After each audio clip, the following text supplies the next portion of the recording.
پھر اس سے بڑھ کر ظالم کون جو اللہ پر جھوٹ بولے اور سچی بات جب اس کے پاس پہنچ جائے تو اسے جھٹلائے۔ کیا جہنم میں کافروں کا ٹھکانہ نہیں ہے؟ اور جو شخص سچی بات لے کر آیا اور جس نے اس کی تصدیق کی وہی لوگ متقی ہیں۔ وہ جو چاہیں گے ان کے لیے ان کے پروردگار کے پاس موجود ہے۔ نیکوکاروں کا یہی بدلہ ہے، تاکہ اللہ ان سے برائیوں کو جو انہوں نے کی دور کر دے اور نیک کاموں کا جو وہ کرتے رہے ان کو بدلہ دے۔ کیا اللہ اپنے بندے کو کافی نہیں؟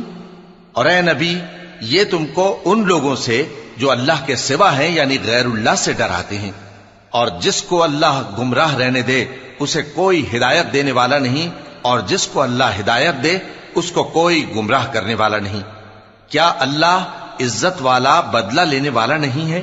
اور اگر تم ان سے پوچھو کہ آسمانوں اور زمین کو کس نے پیدا کیا تو کہہ دیں گے کہ اللہ نے۔ کہو کہ بھلا دیکھو تو جن کو تم اللہ کے سوا پکارتے ہو، اگر اللہ مجھ کو کوئی تکلیف پہنچانی چاہے تو کیا وہ اس تکلیف کو دور کر سکتی ہیں؟ یا اگر وہ مجھ پر مہربانی کرنا چاہے تو کیا وہ اس کی مہربانی کو روک سکتے ہیں؟ کہہ دو کہ مجھے اللہ ہی کافی ہے، بھروسہ رکھنے والے اسی پر بھروسہ رکھتے ہیں۔ کہہ دو کہ اے قوم تم اپنی جگہ عمل کیے جاؤ، میں اپنی جگہ عمل کیے جاتا ہوں، ان قریب تم کو معلوم ہو جائے گا کہ کس پر عذاب آتا ہے جو اسے رسوا کرے گا اور کس پر ہمیشہ کا عذاب نازل ہوتا ہے۔ ہم نے تم پر یہ کتاب لوگوں کی ہدایت کے لیے سچائی کے ساتھ نازل کی ہے، تو جو شخص ہدایت پاتا ہے تو اپنے بھلے کے لیے، اور جو گمراہ ہوتا ہے تو گمراہی سے اپنا ہی نقصان کرتا ہے۔ اور اے پیغمبر تم ان کے ذمہ دار نہیں ہو۔ اللہ لوگوں کے مرنے کے وقت ان کی روحیں قبض کر لیتا ہے، اور جو مرے نہیں ان کی روحیں سوتے میں قبض کر لیتا ہے، پھر جن پر موت کا حکم کر چکتا ہے ان کو روک رکھتا ہے، اور باقی روحوں کو ایک وقت مقرر تک کے لیے چھوڑ دیتا ہے۔ جو لوگ غور و فکر کرتے ہیں ان کے لیے اس میں نشانیاں ہیں۔ کیا انہوں نے اللہ کے سوا اور سفارشی بنا لیے ہیں؟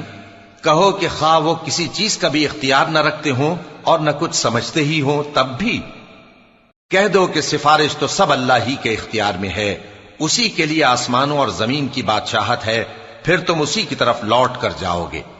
اور جب ایک اکیلے اللہ کا ذکر کیا جاتا ہے تو جو لوگ آخرت پر ایمان نہیں رکھتے ان کے دل گھٹ جاتے ہیں، اور جب اللہ کے سوا اوروں کا ذکر کیا جاتا ہے تو فوراً خوش ہو جاتے ہیں۔ کہو کہ اے اللہ، اے آسمانوں اور زمین کے پیدا کرنے والے، پوشیدہ اور ظاہر کے جاننے والے، تو ہی اپنے بندوں میں ان باتوں کا جن میں وہ اختلاف کرتے رہے ہیں فیصلہ کرے گا۔ اور اگر ظالموں کے پاس وہ سب مال و متاع ہو جو زمین میں ہے اور اس کے ساتھ اسی قدر اور ہو تو قیامت کے روز برے عذاب سے رہائی پانے کے بدلے میں دے ڈالیں، اور ان پر اللہ کی طرف سے وہ امر ظاہر ہو جائے گا جس کا ان کو خیال بھی نہ تھا، اور ان کے اعمال کی برائیاں ان پر ظاہر ہو جائیں گی، اور جس عذاب کی وہ ہنسی اڑاتے تھے وہ ان کو آ گھیرے گا۔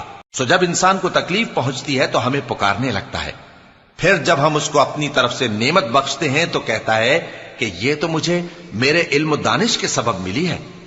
نہیں، بلکہ وہ آزمائش ہے، مگر ان میں سے اکثر نہیں جانتے۔ جو لوگ ان سے پہلے تھے وہ بھی یہی کہا کرتے تھے، تو جو کچھ وہ کیا کرتے تھے ان کے کچھ کام نہ آیا، آخر ان پر ان کی برائیوں کا وبال پڑ گیا۔ اور جو لوگ ان میں سے ظلم کرتے رہے ہیں ان پر بھی ان کے برے اعمال کا وبال عنقریب پڑے گا، اور وہ اللہ کو عاجز نہیں کر سکتے۔ کیا ان کو معلوم نہیں کہ اللہ ہی جس کے لیے چاہتا ہے رزق کو فراخ کر دیتا ہے اور جس کے لیے چاہتا ہے تنگ کر دیتا ہے؟ جو لوگ ایمان لاتے ہیں ان کے لیے اس میں بہت سی نشانیاں ہیں۔ اے پیغمبر، میری طرف سے لوگوں کو کہہ دو کہ اے میرے بندو، جنہوں نے اپنی جانوں پر زیادتی کی ہے، اللہ کی رحمت سے نا امید نہ ہونا۔ اللہ تو سب گناہوں کو بخش دیتا ہے، بے شک وہی تو ہے بڑا بخشنے والا، بڑا مہربان۔ اور اس سے پہلے کہ تم پر عذاب آ واقع ہو، اپنے پروردگار کی طرف رجوع کرو اور اس کے فرما بردار ہو جاؤ، ورنہ بعد میں تم کو مدد نہیں ملے گی۔ اور اس سے پہلے کہ تم پر ناگہاں عذاب آ جائے اور تم کو خبر بھی نہ ہو، اس نہایت اچھی کتاب کی جو تمہارے پروردگار کی طرف سے تمہاری جانب نازل ہوئی ہے پیروی کرو۔ ایسا نہ ہو کہ اس وقت کوئی شخص کہنے لگے کہ ہائے اس کوتاہی پر افسوس ہے جو میں نے اللہ کا حق ماننے میں کی، اور میں تو ہنسی ہی کرتا رہا، یا یہ کہنے لگے کہ اگر اللہ مجھ کو ہدایت دیتا تو میں بھی پرہیزگاروں میں ہوتا۔ یا جب عذاب دیکھ لے تو کہنے لگے کہ اگر مجھے پھر ایک دفعہ دنیا میں جانا ہو تو میں نیکوکاروں میں ہو جاؤں۔ ارشاد ہوگا کیوں نہیں، میری آیتیں تیرے پاس پہنچ گئی تھی مگر تو نے ان کو جھٹلایا اور شیخی میں آ گیا اور تو کافر بن گیا۔ اور اے مخاطب، جن لوگوں نے اللہ پر جھوٹ بولا تم قیامت کے دن دیکھو گے کہ ان کے چہرے سیاہ ہو رہے ہوں گے۔ کیا تکبر کرنے والوں کا ٹھکانہ دوزخ میں نہیں ہے؟ اور جو پرہیزگار ہیں ان کی کامیابی کے سبب اللہ ان کو نجات دے گا، نہ تو ان کو کوئی تکلیف پہنچے گی اور نہ وہ غمناک ہوں گے۔ اللہ ہی ہر چیز کا پیدا کرنے والا ہے اور وہی ہر چیز کا نگراں ہے۔ اسی کے پاس آسمانوں اور زمین کی کنجیاں ہیں، اور جنہوں نے اللہ کی آیتوں سے کفر کیا وہی نقصان اٹھانے والے ہیں۔ کہہ دو کہ اے نادانو، تو کیا تم مجھ سے یہ کہتے ہو کہ میں غیر اللہ کی پرستش کرنے لگوں؟ اور اے پیغمبر، تمہاری طرف اور ان پیغمبروں کی طرف جو تم سے پہلے ہو چکے ہیں یہی وہی بھیجی گئی ہے کہ اگر تم نے شرک کیا تو تمہارے اعمال برباد ہو جائیں گے اور تم نقصان اٹھانے والوں میں ہو جاؤ گے، بلکہ اللہ ہی کی عبادت کرو اور شکر گزاروں میں رہو۔ اور انہوں نے اللہ کی قدر شناسی جیسی کرنی چاہیے تھی نہیں کی۔ اور قیامت کے دن تمام زمین اس کی مٹھی میں ہوگی اور آسمان اس کے داہنے ہاتھ میں لپٹے ہوئے ہوں گے، اور وہ ان لوگوں کے شرک سے پاک ہے، بلند و برتر ہے۔ اور جب سور پھونکا جائے گا تو جو لوگ آسمانوں میں ہیں اور جو زمین میں ہیں سب بے ہوش ہو کر گر پڑیں گے مگر وہ جس کو اللہ چاہے۔ پھر دوسری دفعہ سور پھونکا جائے گا تو فوراً سب کھڑے ہو کر دیکھنے لگیں گے، اور زمین اپنے پروردگار کے نور سے چمک اٹھے گی اور اعمال کی کتاب کھول کر رکھ دی جائے گی، اور پیغمبر اور دوسرے گواہ حاضر کیے جائیں گے، اور ان میں انصاف سے فیصلہ کیا جائے گا اور ان کے ساتھ بے انصافی نہیں کی جائے گی۔ اور جس شخص نے جو عمل کیا ہوگا اس کو اس کا پورا پورا بدلہ مل جائے گا، اور جو کچھ یہ کرتے ہیں اس کو سب کی خبر ہے۔ اور کافر گروہ گروہ کر کے جہنم کی طرف ہانکے جائیں گے، یہاں تک کہ جب وہ اس کے پاس پہنچ جائیں گے تو اس کے دروازے کھول دیے جائیں گے، اور اس کے داروغہ ان سے کہیں گے کہ کیا تمہارے پاس تمہیں میں سے پیغمبر نہیں آئے تھے جو تم کو تمہارے پروردگار کی آیتیں پڑھ پڑھ کر سناتے اور تمہارے اس دن کے پیش آنے سے تمہیں ڈراتے تھے؟ وہ کہیں گے کیوں نہیں، لیکن کافروں کے حق میں عذاب کا حکم ثابت ہو چکا تھا۔ کہا جائے گا کہ دوزخ کے دروازوں میں داخل ہو جاؤ، ہمیشہ اس میں رہو گے، سو تکبر کرنے والوں کا برا ٹھکانہ ہے۔ اور جو لوگ اپنے پروردگار سے ڈرتے ہیں ان کو گروہ گروہ کر کے بہشت کی طرف لے جایا جائے گا، یہاں تک کہ جب وہ اس کے پاس پہنچ جائیں گے اس حال میں کہ اس کے دروازے کھولے جا چکے ہوں گے، اور اس کے داروغہ ان سے کہیں گے کہ تم پر سلام ہو، تم بہت اچھے رہے، اب اس میں ہمیشہ کے لیے داخل ہو جاؤ۔ اور وہ کہیں گے کہ اللہ کا شکر ہے جس نے اپنے وعدے کو ہم سے سچا کر دیا اور ہم کو اس زمین کا وارث بنا دیا، ہم بہشت میں جہاں چاہیں رہیں، تو اچھے عمل کرنے والوں کا بدلہ بھی کیسا خوب ہے۔ اور تم فرشتوں کو دیکھو گے کہ عرش کے گرد گھیرا باندھے ہوئے ہیں اور اپنے پروردگار کی تعریف و تسبیح کر رہے ہیں، اور ان میں انصاف کے ساتھ فیصلہ کر دیا جائے گا، اور کہا جائے گا کہ ہر طرح کی تعریف اللہ ہی کے لیے ہے جو تمام جہانوں کا مالک ہے۔ شروع اللہ کا نام لے کر جو بڑا مہربان نہایت رحم والا ہے۔ حامیم، اس کتاب کا اتارا جانا اللہ کی طرف سے ہے جو زبردست ہے، دانا ہے، جو گناہ بخشنے والا اور توبہ قبول کرنے والا، سخت عذاب دینے والا ہے، صاحب کرم ہے۔ اس کے سوا کوئی معبود نہیں، اسی کی طرف لوٹ کر جانا ہے۔ اللہ کی آیتوں میں وہی لوگ جھگڑتے ہیں جو کافر ہیں، تو ان لوگوں کا شہروں میں چلنا پھرنا تمہیں دھوکے میں نہ ڈال دے۔ ان سے پہلے نوح کی قوم اور ان کے بعد اور امتوں نے بھی پیغمبروں کی تکذیب کی، اور ہر امت نے اپنے پیغمبر کے بارے میں یہی قصد کیا کہ اس کو پکڑ لیں اور بیہودہ شبہات سے جھگڑتے رہے کہ اس سے حق کو زائل کر دیں، تو میں نے ان کو پکڑ لیا، سو دیکھ لو میرا عذاب کیسا ہوا۔ اور اسی طرح کافروں کے بارے میں بھی تمہارے پروردگار کی بات پوری ہو چکی ہے کہ وہ اہل دوزخ ہیں۔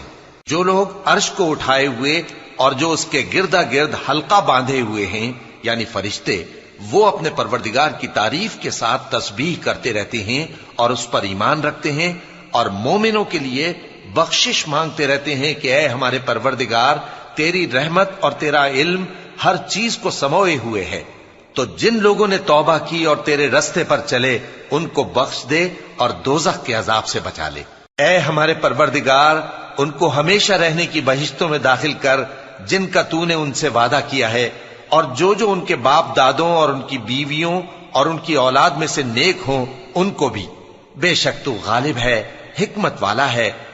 اور ان کو بری حالتوں سے بچائے رکھیو، اور جس کو تو اس روز بری حالتوں سے بچا لے گا تو تو نے بے شک اس پر مہربانی فرمائی، اور یہی بڑی کامیابی ہے۔ جن لوگوں نے کفر کیا ان سے پکار کر کہہ دیا جائے گا کہ جب تم دنیا میں ایمان کی طرف بلائے جاتے تھے اور مانتے نہیں تھے تو اللہ اس سے کہیں زیادہ بیزار ہوتا تھا جس قدر تم اپنے آپ سے بیزار ہو رہے ہو۔ وہ کہیں گے کہ اے ہمارے پروردگار، تو نے ہم کو 2 دفعہ بے جان کیا اور 2 دفعہ جان بخشی، ہم کو اپنے گناہوں کا اقرار ہے، تو کیا نکلنے کی کوئی سبیل ہے؟ یہ اس لیے کہ جب تنہا اللہ کو پکارا جاتا تھا تو تم انکار کر دیتے تھے، اور اگر اس کے ساتھ شریک مقرر کیا جاتا تھا تو مان لیتے تھے۔ سو حکم تو اللہ ہی کا ہے جو بلند و بالا ہے، بڑا ہے۔ وہی تو ہے جو تم کو اپنی نشانیاں دکھاتا ہے اور تم پر آسمان سے رزق اتارتا ہے، اور نصیحت تو وہی حاصل کرتا ہے جو اس کی طرف رجوع کرتا ہے۔ تو اللہ کی عبادت کو خالص کر کے اسی کو پکارو، اگرچہ کافر برا ہی مانے۔ وہ مالک درجات عالی اور صاحب عرش ہے، اپنے بندوں میں سے جس کو چاہتا ہے اپنے حکم سے وہی بھیجتا ہے تاکہ ملاقات کے دن سے ڈرائے۔ جس روز وہ نکل پڑیں گے ان کی کوئی چیز اللہ سے مخفی نہ رہے گی۔ سوال ہوگا آج کس کی حکومت ہے؟ جواب ملے گا اللہ کی، جو اکیلا ہے، بڑا زبردست ہے۔ آج کے دن ہر شخص کو اس کے اعمال کا بدلہ دیا جائے گا۔ آج کسی کے حق میں بے انصافی نہیں ہوگی۔ بے شک اللہ جلد حساب لینے والا ہے۔ اور ان کو قریب آنے والے دن سے ڈراؤ جبکہ دل غم سے بھر کر گلوں تک آ رہے ہوں گے۔ ظالموں کا کوئی دوست نہیں ہوگا اور نہ کوئی سفارشی جس کی بات قبول کی جائے۔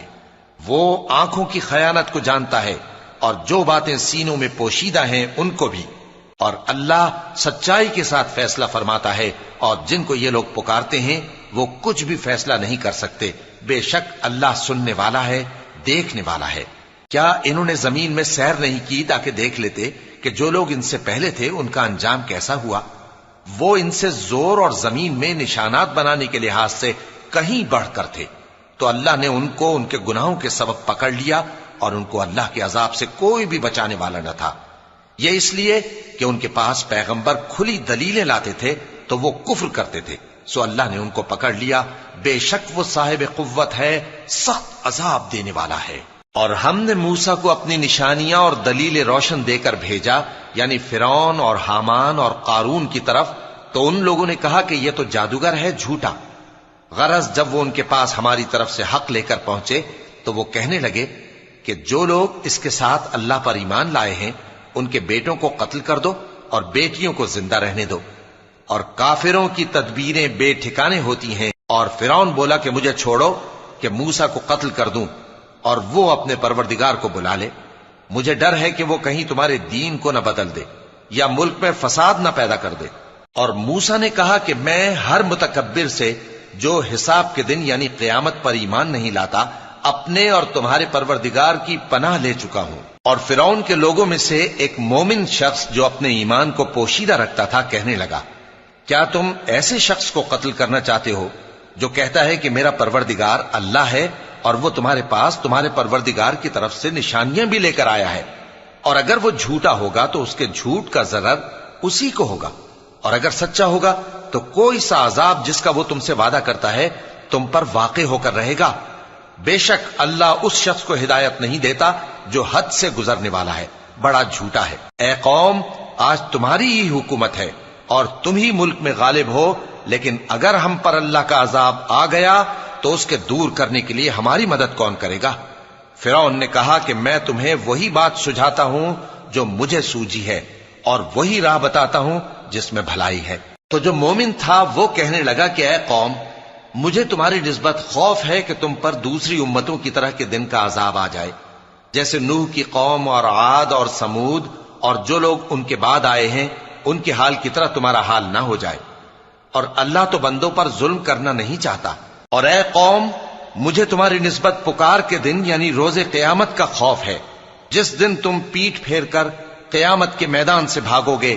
اس دن تم کو کوئی عذاب الہی سے بچانے والا نہ ہوگا، اور جس شخص کو اللہ گمراہ رہنے دے اس کو کوئی ہدایت دینے والا نہیں۔ اور پہلے یوسف بھی تمہارے پاس کھلی باتیں لے کر آئے تھے، تو جو وہ لائے تھے اس کی طرف سے تم برابر شک ہی میں رہے، یہاں تک کہ جب وہ وفات پا گئے تو تم کہنے لگے کہ اللہ ان کے بعد کبھی کوئی پیغمبر نہیں بھیجے گا۔